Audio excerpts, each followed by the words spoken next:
En se reconnectant à nos racines, eh bien, nous retrouvons l'Esprit divin. Mais on nous a tellement éloignés de la nature, même du rythme de la nature, rien que le calendrier tel qu'il est organisé, il ne va pas, il est complètement déconnecté de la réalité des choses.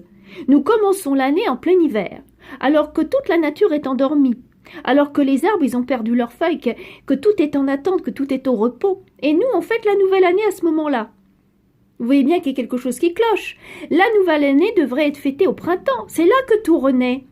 Les petites pousses partout et tout renaît, tout renaît. Ça, il se réveille, la nature se réveille. On est déconnecté. Et c'est pour cela que bien des gens ne comprennent pas que nous sommes issus de la nature et que l'Esprit divin est en nous, en chacun d'entre nous. Pourquoi?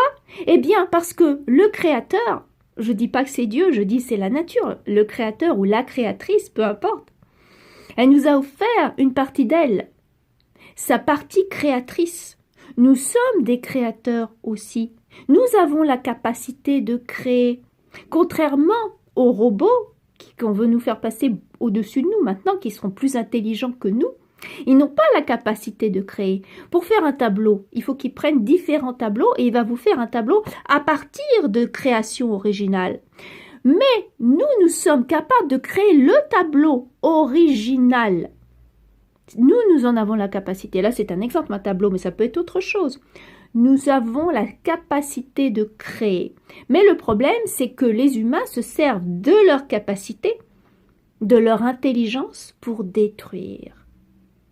Parce qu'ils sont trop orgueilleux.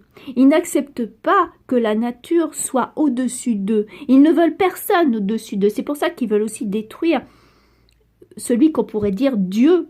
Il y en a plein qui sont contre la religion qui nous protège du chaos. Parce que la religion, on nous montre toujours le mauvais côté de la religion, mais il n'empêche que c'est la seule qui prône entre le bien et le mal, c'est-à-dire la morale. Et ça, ils la foutent en l'air, ils ne veulent pas de morale. Ouais, tu vas pas me faire la morale.